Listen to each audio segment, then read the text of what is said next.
What's going on, everyone?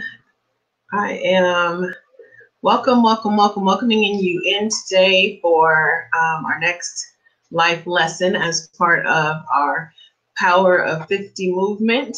And again, as always, inviting you to join the Power of 50 community.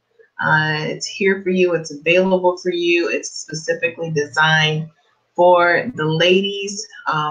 We want to support and provide wisdom for the young women who come behind us, and then other women who are 50 and up to be able to be a shining example that 50 is just the beginning. We're just now getting started. Like, I seriously, for me anyway, being just on the cusp of 50, many of you know I'm getting ready to turn 50 in December. And so being on the cusp of it, and I always wondered leading up to that, how would I feel when I was 50? What would it feel like to be 50? Would I feel old? Would I feel like I didn't know what to expect? And what I can tell you, I feel freaking amazing. I'm in mentally and emotionally and spiritually the best place that I have been in thus far in my life in terms of confidence and abilities and things like that.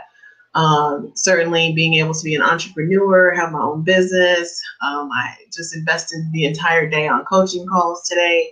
And absolutely, truly, when we talk about creating that custom fitted life that you love to live, being in this space and now being able to share not only my experiences, but the experiences of other women, and for them to be able to share their stories, their knowledge, their wisdom, and get that out to the world. So if you're not already part of the Power of 50 community, there are links to the public group. There are links to that, which is for the ladies. There's links to the Power of 50 community page. So please, that's open to everyone, male and female. Certainly, we don't want to forget our male counterparts who are constantly there with us, standing beside us, supporting us, and sometimes challenging us, honestly. But it is all about building that community around you, people that will support you and encourage you and motivate you and inspire you. And that's what the Power 50 community is all about. So I welcome you to join that if you have not already done so. As you come in, my name is Marci Batiste. Welcome. I welcome you to the Power 50 community. I welcome you to the Ultimate Power team. I'm your Ultimate Power Coach, America's #1 reality-based success and recovery trainer, ready to help you disrupt your toxic thoughts and your self-sabotaging behaviors so that you can create the custom-fitted life that you truly, truly love to live. And that's what I do. That's what I'm here for. And the Power of 50 is just another way to take it to the next level. And so each day I'm going to come to you with various life lessons. We'll be doing some interviews throughout this process. We're doing 50 days, a 50-day blitz, should we say, up into my 50th birthday, in which case we will celebrate with a book launch of the Power of 50 book. So I'm super excited, and I'm glad that you guys are here. So today's life lesson is to use your tools. And so I want to talk a little bit about what does that look like? What does that mean? And why am I including that in a life lesson?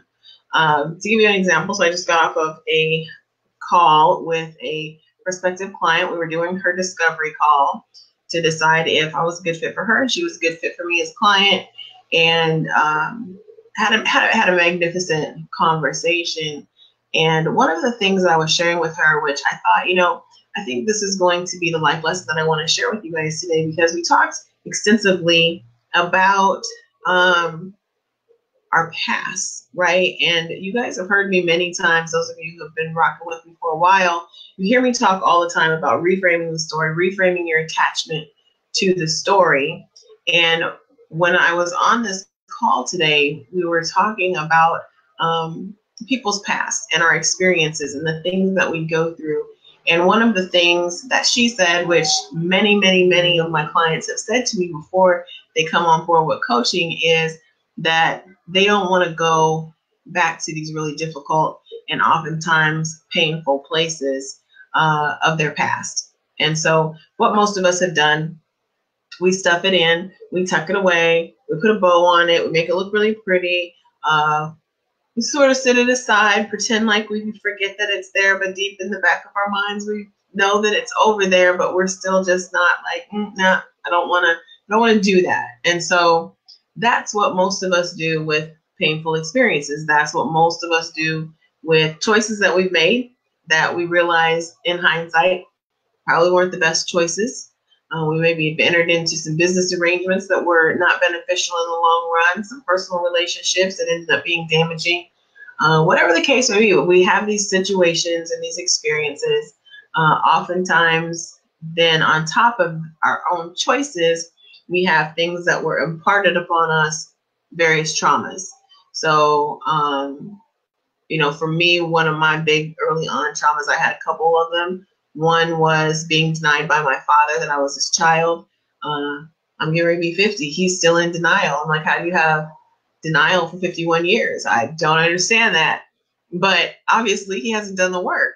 And so my brother and my sister and I talk about it all the time. But long story short, for me, that was a huge traumatic experience that had a significant impact on my life, how I make decisions, how I choose relationships, how I showed up to the world, and how I was willing to show up for myself.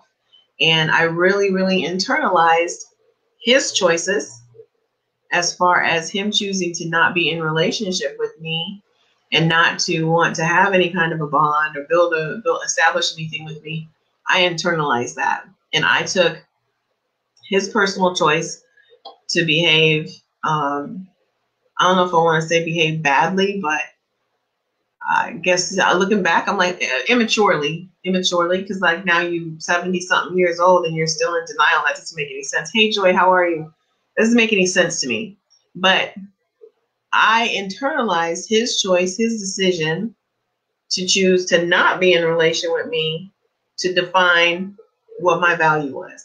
And so I then pursued relationships and showed up to the world in a way that demonstrated, oftentimes, not necessarily through my conversation, but oftentimes through my action, that I didn't value myself. And that's not uncommon. That's what a lot of us do. And so I would not ever, I didn't want to go back to that place. I didn't want to ever have those conversations. They were really, really difficult for me.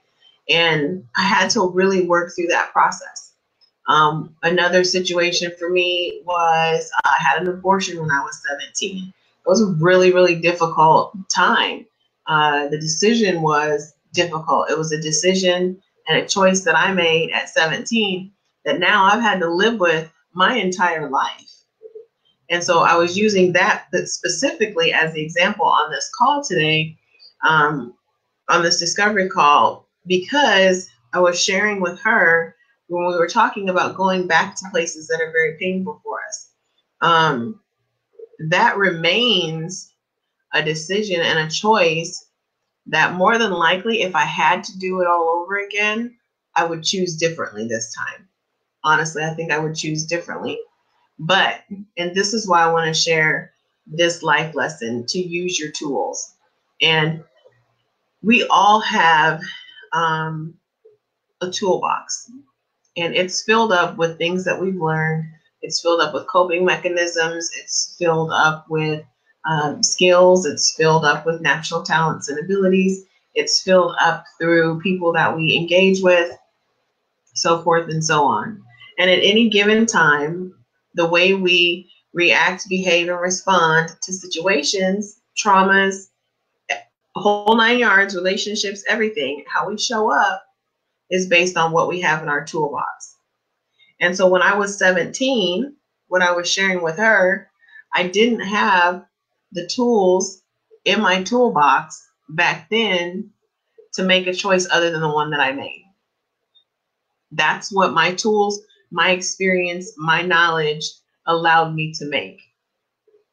And so when I talk about using your tools, and we're talking about reframing experiences, and we're reframing attachment to choices, that's one of the biggest tools, is to be able to say, I did the best I could with what I had at that time, in that space, in that moment. I used to the best of my ability the tools, the knowledge, and the resources that I had available to me at that time. So what does that do? That says, oh, I don't have to be ashamed of my choice because I truly did what I thought was the right thing for me at that time in that moment. Now, does that mean that you're always going to feel like that was the best choice? Nope, it doesn't. It doesn't. But you can move through the grief, and you can move through the regret, and you can move through the pain, because now you understand that it wasn't that you made a mistake. It's just that now that you have new tools in your toolbox, if you had that situation occur again, you would do it differently in this time, in this space, and in this moment, because now your toolbox is filled with something different. I have 40 some years, 30 some years of experience now, 30, 32, 33 years of experience that I didn't have on the day that I walked into that room and made that choice for my life. So does that mean that I have to live the next 30 something, 50 something, 60 something, 70 something years with regrets? No. Does it mean that I have to carry shame with me? No. Does it mean that I have to carry the pain with me? No. It means I have to own my choice. That was a choice that impacted the rest of my life. No matter what I did in that room, on that day, at that time, in that moment, no matter what I did, it was going to impact the rest of my life. Joy says, so then it's granting yourself grace for that time. So you can transition. Absolutely. It's definitely about granting yourself grace. And I'm glad that you pointed that out, because we are great at extending grace to other people. We're not so good at extending grace to ourselves. We oftentimes don't even know what that looks like. And this is part of that tool. Grace is one of those things that you end up putting in your toolbox. Now, if you asked me about certain situations from my past, beyond that situation, would I have been able 5 years ago, 10 years ago, 15 years ago to let myself off the hook for some of my choices? I was attached to that pain. I was married to the pain. I was married to the regret. I was married to the anger. I was married to the disappointment. I was so sold out to it. I was so sold out to it. You could not have got me to extend myself grace 15 years ago for a lot of choices. You couldn't have got me to extend grace for. Not to myself. Now, I would be very, very gracious with other people and very non-judgmental of other people who were important to me, but not to myself. And notice I said I would extend that to people who were important to me. I was extremely judgmental. I was brought up in literally a black and white world. Things were either right or there was wrong. There wasn't gray areas. And so I didn't learn to operate in gray areas and acceptance and gratitude and grace until I got much older. And so if you weren't somebody who was in my immediate circle, someone who was important to me, who I could be graceful towards, I was very judgmental and so outspoken. Imagine that. Imagine me being outspoken. I was so outspoken about it. Couldn't tell me nothing. Once I believed something, you could not convince me otherwise. Could not convince me otherwise. And so all of this has been part of that learning process. So when Joy talks about extending yourself grace came for me when I started doing the healing work, when I started doing recovery work to recover from my own traumas from my past, to recover. And some of them were self-inflicted traumas. The abortion was a self-inflicted trauma. Now, things that led up to that, I'm not going to go into a whole lot of details for the sake of time, but there were choices that other people made in relation to me that caused me to feel that I didn't have any other options, that there were no other options for me. I didn't have an alternative. And so that's how I arrived at the conclusion that that was going to be the best thing for the rest of my life. And now we'll never know, because you don't get do-overs. And I was sharing with on the discovery call with my new prospective client. I was sharing with her that there are times in our lives when we look back, hindsight, and you'll see various points, and you'll see various times and situations and circumstances where you can say, at that moment, I could have gone right or I could have gone left. And when we talk about using our tools, it's about when we go back on that discovery journey, being able to say, okay, I see why I went right instead of left. I should have probably went left, but I went right. Now we want to dig a little bit deeper and ask why. Why do we do that? And then once we figured out why we did it, we start looking in our toolbox. What tools do I have now that if a situation same or similar presents itself, that will assure me that I won't make the wrong turn again? That the next time that I'm presented with the same or similar situation, I will respond in a more productive and healthy way, that I have now different tools. And so I was explaining to her, like, that's really what coaching is. That's what I do. So even just on this short call, I think we talked for about 90 minutes. It was a little longer than my usual discovery calls because we really got into some teaching and we really got into some coaching. And she several times was like, okay, I never thought about it that way. Okay, I see where you're coming from. Again, and every time she gets a, I see where you're coming from, or every time she gets a, I never thought about it that way, bloop, we're putting a tool in our toolbox to think differently, to respond differently, to behave differently, to act differently, to show up differently than we did at these various points. So you can't undo the past, but you certainly don't have to drudge along with pain in your backpack and regret. There's these bags full, and we say, I'm using the example of a bag, but for me, mine was weight, mine was fat. I stuffed literally all the pain, all the hurt, the anxiety, the frustrations, the regrets, the disappointments. And it was all personal stuff. It was personal stuff. Professionally, I was on the climb. I was moving up the corporate ladder. I looked like a success and I was miserable. So I said, I'm learning to be more aware of my triggers, help me identify who to grant myself grace in that time moment. There is always a trigger. There's always a trigger. And that's why when we go back on those journeys and we look and we're like, okay, I went right instead of left. Why did I do it? And I was sharing with my client today, when you ask yourself, why did I do it? You have to be prepared to be honest.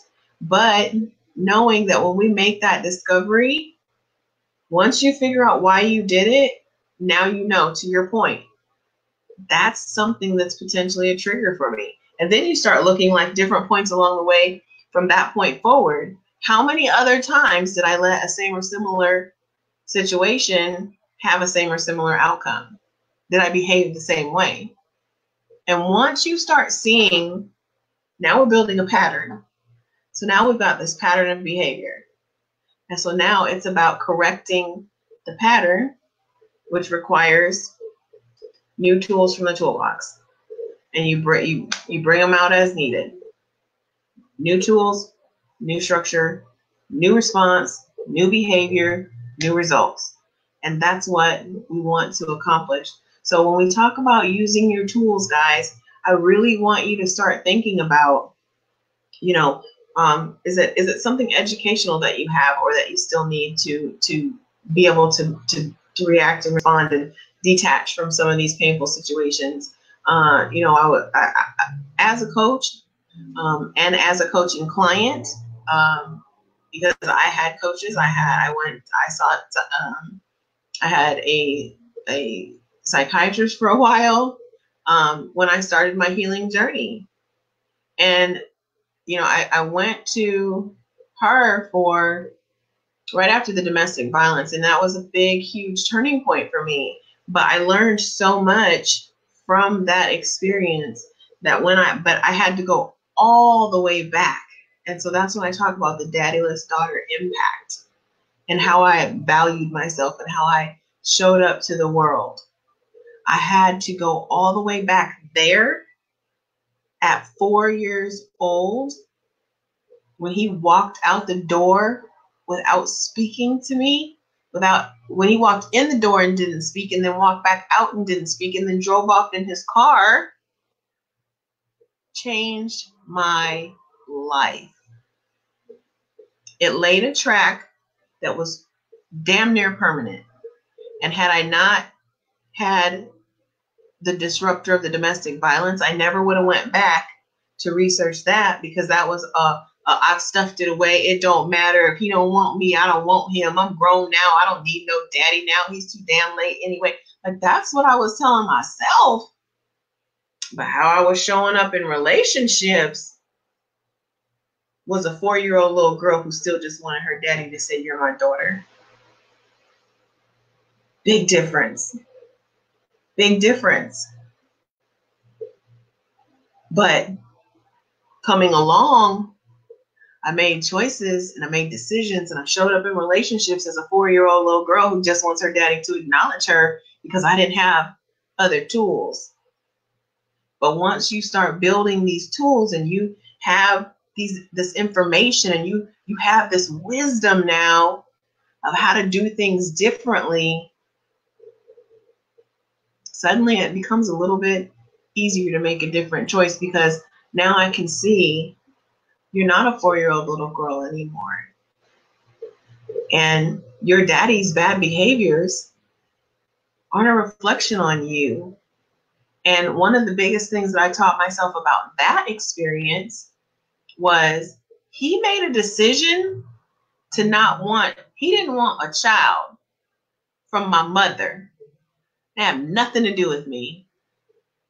Did not have anything to do with me. He had already decided before she was pregnant, probably when he laid with her, when she laid with him, he knew, I don't want a child from this woman. I have nothing to do with that. So his choice to not acknowledge me had nothing to do with me.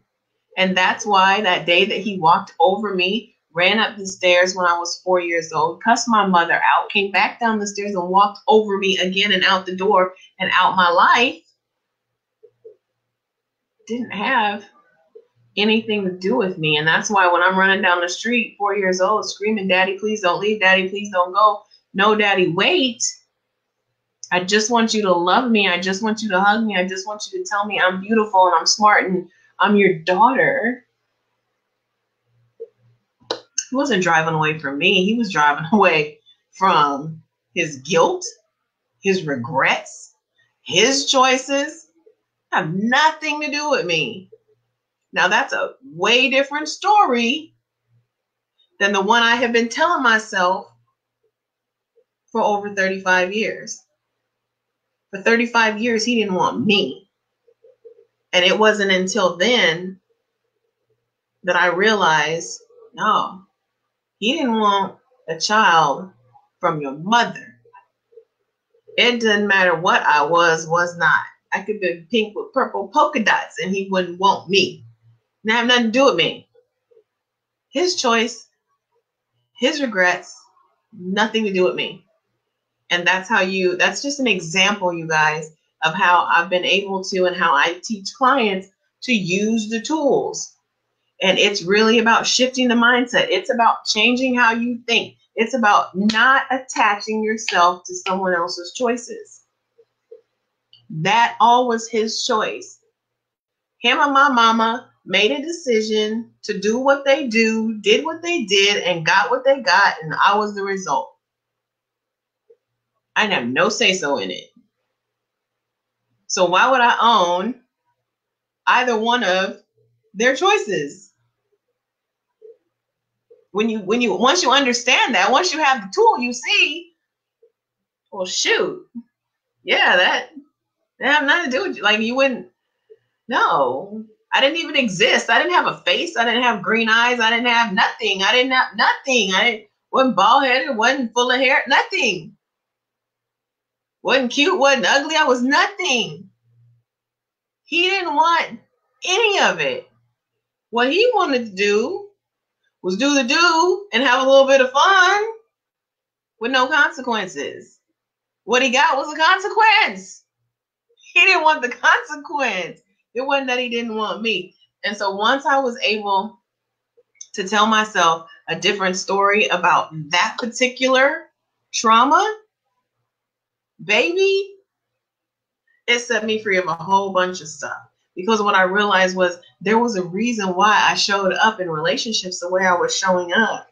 Because I was showing up as an unfulfilled, unloved, unwanted, undesired 4-year-old child, not as a grown woman with the ability and the capacity to make my own choices and decisions. Big difference. So use your tools. That's my life lesson. Once you have the tools, you have to use them. Joy says, it took me a long time to understand that. And when I finally did, I was able to forgive and begin to live my life without that story I was telling myself. Yes. And last point, I want to play off of that, because she said, very valid. She said, I was able to forgive and begin my life without that story.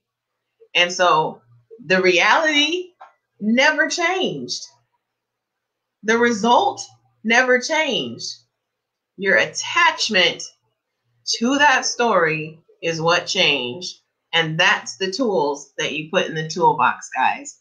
That's how you start using them to make better choices and better decisions. So that's the word for today. For those of you guys who've been hanging out with me for the last half hour or so, I appreciate you. Thank you for being part of the Ultimate Power Team. Remember, if you have not already joined, ladies, if you have not joined the Power of 50 group, is called the Power of 50 Womanhood and Wisdom. Please join the group. If you have not liked the page, male and female, check out the Power of 50 community. Once we hit December 11th, all this content is going off my personal page, and it'll all be found on the community page. So if you want to stay engaged with that, you want to stay on top of things, and along the way, there'll be things that are exclusively dropped in the community. So if you're not part of the Power 50 community, the link is included. And so please join us over there. And in the meantime and in between time, thanks for being part of the Ultimate Power Team and for living life on Mars with me, you guys. Take care, and I'll talk to y'all tomorrow.